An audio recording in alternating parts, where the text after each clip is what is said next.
छत्तीसगढ़ में uniform civil code UCC लागू करने को लेकर मन बना लिया गया है। कैबिनेट ने इस पर मुहर लगा दी है और अब इसके लिए एक उच्च स्तरीय समिति बनेगी। लेकिन इस फैसले के साथ ही कई सवाल भी खड़े हो रहे हैं। कांग्रेस ने इसे सीधे आदिवासियों के हितों से जोड़ दिया है और यूसीसी को लेकर आदिवासी अधिकारों को कमजोर करने जैसे कई सवाल खड़े कर दिए हैं। रिपोर्ट दिखाते हैं।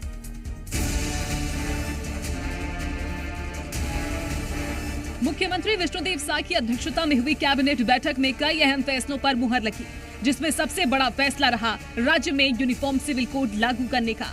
सरकार ने रिटायर्ड जज रंजना प्रकाश देसाई की अध्यक्षता में एक उच्च स्तरीय समिति बनाने का निर्णय लिया है। ये समिति लोगों, संगठनों और विशेषज्ञों से सुझाव लेकर यूसीसी का प्रारूप तैयार करेगी। इसके बाद कैबिनेट और विधानसभा की मंजूरी के बाद इसे लागू किया जाएगा। फिलहाल राज्य में शादी, तलाक, संपत्ति जैसे मामलों में अलग अलग पर्सनल लॉ लागू हैं। संविधान के अनुच्छेद 44 के तहत समान नागरिक संहिता की बात कही गई है। सरकार का दावा है कि यूसीसी से कानून सरल, एक रूप और न्याय संगत होगा।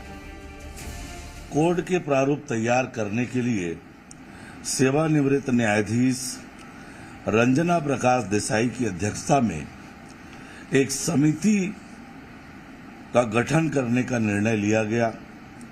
अलग अलग कानूनों के कारण वैधानिक प्रक्रिया में असमानता उत्पन्न होती है, जिससे न्याय प्रक्रिया जटिल होती है।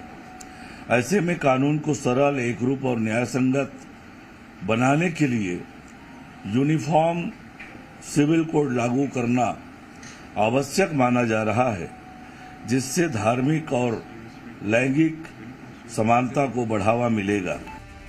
इस फैसले पर विपक्ष ने गंभीर सवाल उठाए हैं। कांग्रेस का कहना है कि यूसीसी लागू होने से सबसे ज्यादा असर आदिवासी समाज पर पड़ेगा। कांग्रेस ने कहा कि सरकार का ये कदम आदिवासी अधिकारों को कमजोर करेगा, जिस पर बीजेपी ने पलटवार किया, साथ ही तुष्टीकरण की राजनीति करने का आरोप लगाया। छत्तीसगढ़ में बड़ी संख्या में 32% आबादी आदिवासियों की है, जिन्हें संविधान में कुछ विशेष अधिकार मिले हुए हैं और उसकी रक्षा के लिए पेशा कानून लागू है, 5वीं अनुसूची का क्षेत्र लागू है।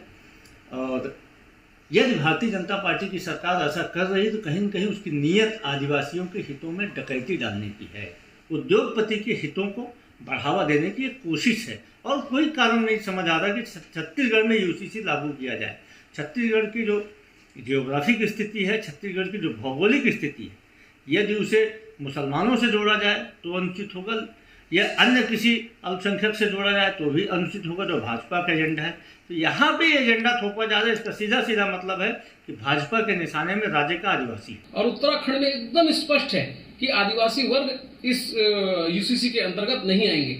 जहाँ जहाँ देश में यूसीसी लागू हुई है, चाहे हम असम की बात कर लें, वहाँ भी मुख्यमंत्री हेमंत बिस्व शर्मा जी ने स्पष्ट कहा है कि यूसीसी के अंतर्गत आदिवासी समुदाय नहीं आएगा। परंतु कांग्रेस जिस ड्राफ्ट कमेटी का निर्माण हुआ है, ड्राफ्ट कमेटी अभी लोगों से सलाह लेगी और उसके बाद इसका प्रारूप तैयार करेगी।